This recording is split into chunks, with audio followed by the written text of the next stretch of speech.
And so whether it's your social media scheduling tool, whether it's your business operation system, your CRM, your bookkeeping, your team, every time you switch a widget, and if you think of all of these different pieces as widgets in your business, if you think of taking out one widget and adding in another widget, there is a delay of success.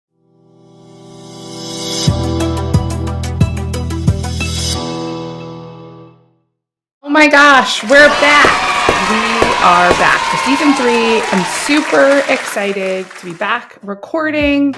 Have so much to share. So many new amazing guests coming this season. Ultimately, it is going to be our most epic season yet. Okay, one of the things we're talking about this season is truly the behind the scenes of a business and the struggles of being a business owner and the real life stories. And I want to first start off by sharing something that happened that was super unique to me. And it ties into a guest that we have coming up this season. I'm so excited to have her, but I wanted to chat a little bit about the clarity on who you are, the clarity on what you do, and this kind of ever moving target.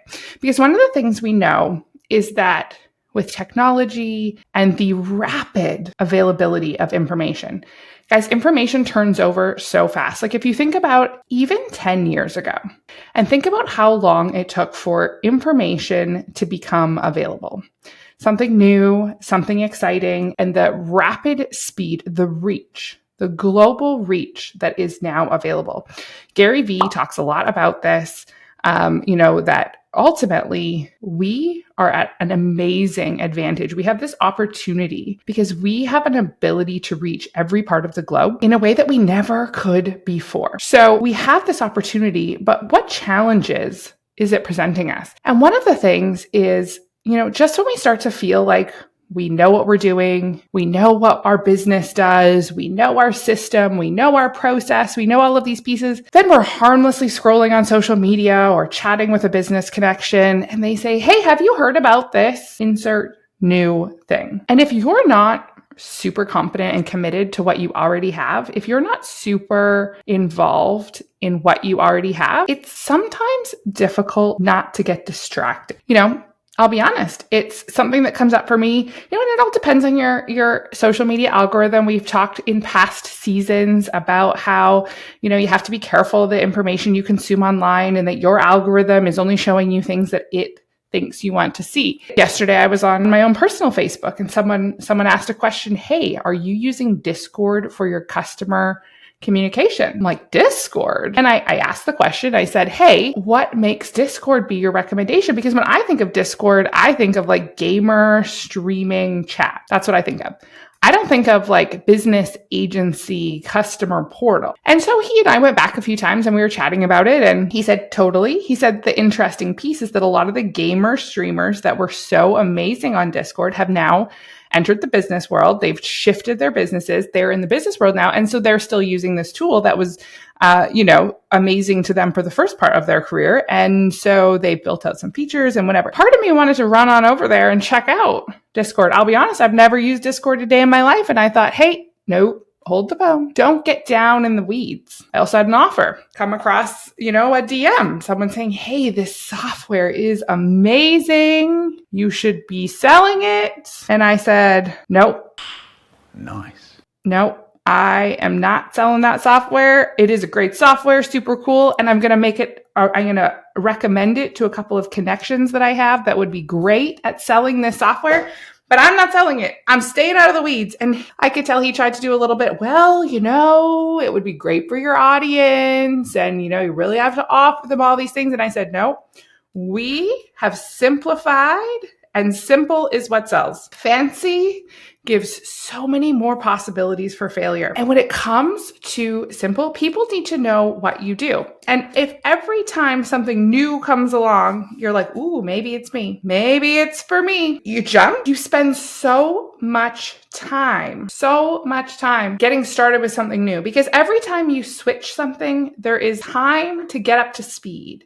And so whether it's your social media scheduling tool, whether it's your business operation system, your CRM, your bookkeeping, keeping your team. Every time you switch a widget, and if you think of all of these different pieces as widgets in your business, if you think of taking out one widget and adding in another widget, there is a delay of success. And so we must stay focused. We must be clear on what we are doing. And we have to try and, keep out the noise. But here's where this gets challenging. Here's where you got the little person on the left shoulder and the little person on the right shoulder. Here's where they disagree. Take something like ChatGPT. Came out, lots of people started playing with it and adopting it. And if you are not using it, you are wasting time. And I say ChatGPT, there's obviously a lot of different of these tools, AI tools on the market. But here's the thing. If you have not even investigated it, you are behind. So here's where we have to separate these two. This is how I do this in my own business, in my own life. Because I could nerd out for days on looking at new tech, new software, new systems, new pieces. And I really try to break it down. And I actually have a note in my phone with links to all sorts of things I want to come back to. But what I do is as I am seeing things, I set aside time, and it's usually on personal time. It's not business time. Like it'll be like when I'm, hanging out waiting, like if we're, waiting for a ferry or sitting, waiting for one of my kids at practice, or, the time where I'm kind of like doing the doom scroll on social media. And I really try to lean into those pieces. Hey, what was that thing I was looking at? Hey, what is this thing? And I use that time to learn more about, but I don't jump. I just learn. One of the things we changed this year for season 3 on the podcast is we've changed our editing tool. And so historically, season 2, a little bit of behind the scenes here, we would record. We record in Riverside. Highly recommend recording in Riverside.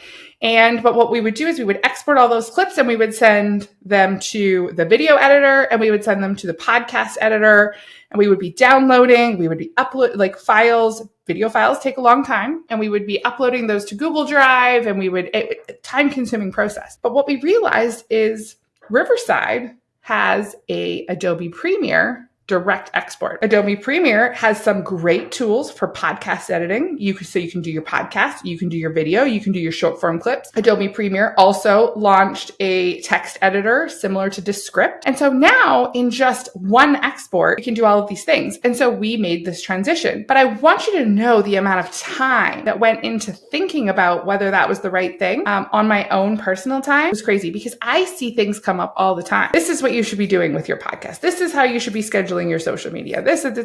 And a good sales pitch. I love a good sales pitch. It's funny. I was at a workshop a long time ago with a very talented sales coach, and he was talking about how he loves to buy because he loves a good sales pitch. He wants to see how it unfolds. He loves to purchase things and whatnot. And I don't know about you, if you have purchased and are collecting those like $47 products you buy on social media, like the courses, the templates, the downloads, some things, I'll be honest, I've never opened after I purchased. It's terrible. But the funnel, the messaging is so good, and it's low cost. So, not to get distracted on that, but I love the sales process. I love to purchase things. I love to see how it works. But we have to think of that. That to me is more of a hobby. That is my hobby. And so I do all of these research and things. And then when it comes to my business, I decide, is this the right thing? We don't make a change unless it is one of those things that is absolutely undeniably better. We don't always get it right. We definitely don't always get it right. In fact, this last year, we made a transition, and it was, you've heard me talk about client experience, the importance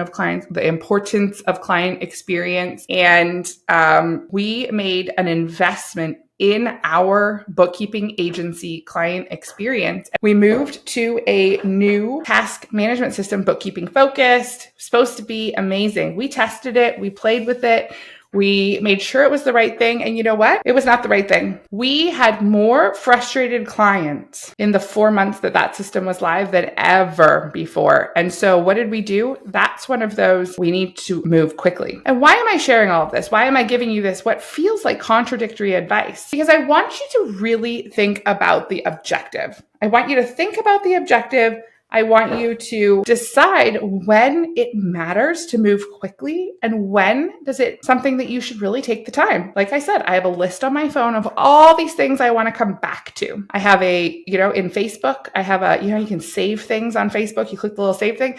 I have a saved list of future opportunities saved because I know that if I don't save them somewhere, it'll be cluttered the mind. But I want to be able to come back to them when the time is right or when I've decided, hey, I don't know if our tool that does X is really serving us to the best ability anymore. Now I'd like to spend some time and research what might be better. Well, now I have my list in my phone of possible options. I have some, my saved list on Facebook, all these types of things. So when it comes to doing a potential upgrade, researching something new, all of these types of things, speed is not necessarily your friend if your system and your process is working really well. And by working really well, I mean you are hitting your objectives. Not that you are afraid of change, not that you don't have the time to really evaluate, but rather if it's working like a well-oiled machine, then just keep running. Just keep doing what you're doing. But spend the time and know what is available. Knowledge is power. We've talked about it before. Having this knowledge about what are the opportunities, what are the options, it can offer incredible value to your business. And then based on those objectives, you must decide, what are we going to do? What are we moving ahead with? What are we not looking at? I was at a business lunch and we were talking about ChatGPT. Now, if you want to hear all about ChatGPT and its amazing benefits, there's a million podcast episodes. Every single person out there selling some kind of ChatGPT. These are the prompts, these are the this. But here's what, first off, just go play with it. That's how you're going to get what you want. But I was chatting with a business owner, big business owner. They do a lot of sales. And, we were talking about how ChatGPT or any kind of AI text review generator could help their business. And I want you to know that over that lunch, that business owner is now saving $48,000 a year in labor costs. $48,000. Now, yes, they have a big business, but $48,000 in profit added back to the bottom line that's a big profit chunk for any business owner. Absolutely any business owner, big, small, whatever.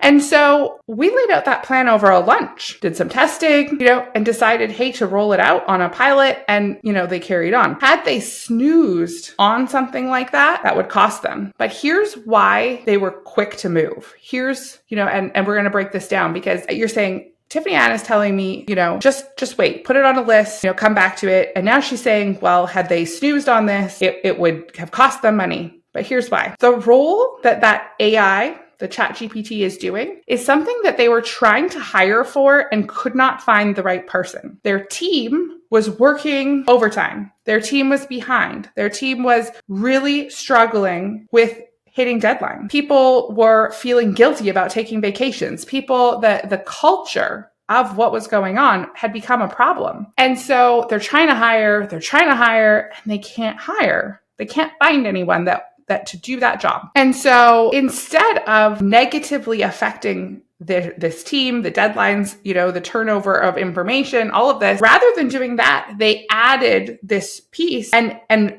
effectively have become so much more efficient that the team is now culturally better. They're more relaxed. They have more capacity. They're feeling good. And so in that moment, that is when, things are no longer working like a well-oiled machine. We can't make changes just for the sake of changing. We can't change our niche. We can't change our business offer. We can't change our branding. We can't change our messaging just because we kind of felt like it. I mean, we can, but there has to be a reason. And you have to decide when, because so many times I see business owners who are just getting some traction and then they change. And then what's worse is you see those same business owners now sharing that personal, vulnerable part of them on social media, which, is not necessarily always my strong suit. But they'll say I'm so lost. I'm really trying to find my way. My offer is unclear and I don't really know what I'm doing. I've seen all three of these things in the last week. And you say whoa, would I want to spend my money with you? If you don't have clarity on what you do, or you're flopping like a fish, are you Does that make me want to confidently spend my money with you? No, it doesn't. It absolutely doesn't. And, so a couple pieces here. Number one, sharing personal, vulnerable information online. You have to remember who is listening to it. How is it providing value to that person? When I'm sharing the story about the fact that we made this change to this piece of software in the bookkeeping part of our agency and that it didn't go well and we have made a change. That's not me being uncertain. That's me saying, hey, along with our values where we say customer experience is always important. I think we might even have a podcast episode in season 1 talking about why that is so important to us. Along with that value, we say, oh my goodness, we got to make a change. Our customers are not happy. So what do? We go all in on making a change, getting up to speed, making sure that is smooth. That is where that slow delay, not an option. But we have to decide why. What is the objective? Is it in alignment with supporting our end objective? We talk about it. We say, what is that? What is the overall objective? And what are these decisions contributing to it? Because just because you tried something and it didn't really work the first time, that's not a reason to change everything. Guys, it's small changes. It's little pieces of changes.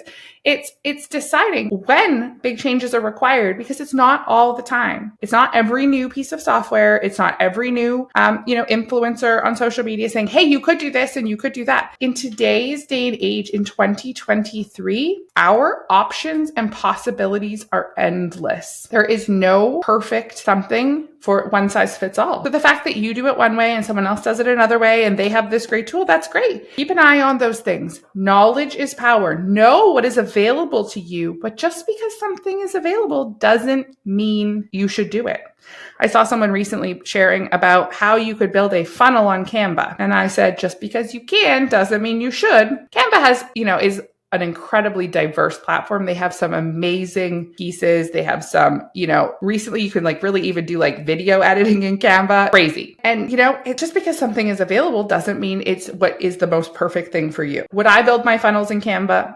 No. Will someone build their funnels in Canva and be successful? Yes. But it's important to recognize, does that support what you're doing? Should someone who has no funnel, who has no ability to create a funnel, they've invested in Canva and now they want to build a funnel and they don't have anything to invest in a new software that is specifically for funnels, should they build a funnel in Canva? Sure, maybe. It's an option to you. It's there. You're already paying for it. But would I take my business that has multiple funnels running on a different system and say, hey, Canva now has this, I should move over there? No, I would not. And so it really comes down to always keeping the objective in mind. Guys, we've talked about it now for 2 full seasons. We're back for season 3, and we're still talking about keeping that objective in mind. Knowing what each part of your business does to contribute to your overall objective. Someone was talking to me recently about social media content on Instagram. And, for months we had been talking about they have never had a client off of Instagram. Their Instagram truly helps them build a brand authority. They are well known in their area. The content they put out is very beautiful. It's a very aesthetic focused industry. But it wasn't necessarily their Instagram is not client generating, which is okay. It serves another purpose. They have received multiple press opportunities through Instagram. They have, we're on a local television station based off of Instagram content they have posted. So is Instagram serving a purpose? Yes. Is it providing them sales? No. So when someone reached out to them and said, hey, we need to make these changes so that you can generate sales off of Instagram, is that something they need to jump on at this moment? I wouldn't say so. Could they in the future? Is it something they could evaluate? Yes. So it all comes back to what is the objective? Whether we're talking marketing, whether we're talking bookkeeping, whether we're talking operations, optimization, it doesn't matter. It's interesting, a little bit of a case study, if you will. Threads. Threads launched on Instagram. Well, it's like their Instagram sister platform, brother platform, however we're going to be politically correct. And it had an astounding number of users in the first week, more than any social media platform to date. And so we, lean in and we say, well, why? What's interesting is that it has almost immediately died off, and it may come back. But let's dive into that. What does it mean? So did I go and grab a Thread account on day 3? Yes. Why did I do that? Because I could immediately see that everyone was talking about it. And if I know, if I think back, when are people most successful on a social media platform? When it's new, when no one is, think of some of the people on TikTok who had no social media experience, nothing. They had nothing, who are now have turned and they've made millions of dollars on TikTok. Most of those people started at the beginning of TikTok when the algorithm was learning who, what people liked and all of these things. And so did I go grab an account? Yes. Do I recommend that you grab one? If you haven't, you could. Here's why it's less critical for Threads, because it's linked to your Instagram. So if you have an Instagram account, you have a Threads account. You just have to activate it. But interestingly enough, you cannot delete your Threads account without deleting your Instagram account. So a lot of people who jumped on there, that wasn't necessarily well known on the first little while. People jumped on there, they start talking, and then they're saying, well, how can I delete this now? And they say, well, you can't unless you delete your Instagram. People have had, years and years developing their Instagram. So they're like, well, I don't want to do that. But this whole piece of Threads there was no focus on sales on Threads. This was this authentic connection platform. Let's face it, people, let's really talk about it. People are here to make money. I mean, break down your online activity. Sure, I share pictures of my family with other family, friends, that type of thing. We share some business stuff. We share some funny stories. But ultimately, if you're doing business in the online space, you're not really going to spend a huge amount of time doing any one thing that doesn't either make you feel good or make you money. So a lot of people jumped into Threads, huge, more than any social platform to date. But a lot of engagement has died off now. And so people were, chitter chattering, making connections, doing that. Now I'm just sitting. I'm sitting and I'm waiting, and I'm going to see. For me, it doesn't seem like it's not something I enjoy. It's not bringing joy to me. And at this point, it's not bringing money to me. So, I might play around in the future, but at this point, it's now on the list. It's on the shelf. And so, I encourage you to do the same with the different pieces of your business. Does this support bringing me joy or bringing me money? And if it doesn't do either of those things, and it doesn't support the end objective, it is not a critical widget to your success, it might be time to put it on the shelf. So, this season we have, like I mentioned, an incredible guest lineup. More tangible tips, more inspiring stories, going deeper. When it comes to setting goals, I always say avoid bigger, better, more. It's not tangible. No one knows if they made it. Is it bigger? Is it better? Is it more? Very hard to know, not quantifiable. But when it comes to this season of the podcast, we are bringing more, and it's more in a way of impact. And that isn't always quantifiable. So here's where, this season 3, episode 1 is a bit of a contradiction. We need to snooze. We need to strategically snooze on things that do not serve our objectives. Stop flopping like a fish, because all you're doing is diluting your success. You need to be strategic and laser focused on your success, and only do the things, implement the new technology, take advantage of new opportunities that move the needle for you and your business. Not someone else's business, but you and your business. Evaluate opportunities based on your strategic plan and your laser focus on success and what that means to you and your business. Guys, I cannot wait to dive into season 3 with you. We're back. It is going to be bigger. It is going to be better. It is going to be more. It's not just a goal. It is a mission when it comes to the podcast. Guys, that's all for today, and I can't wait. We will see you next week. Until then.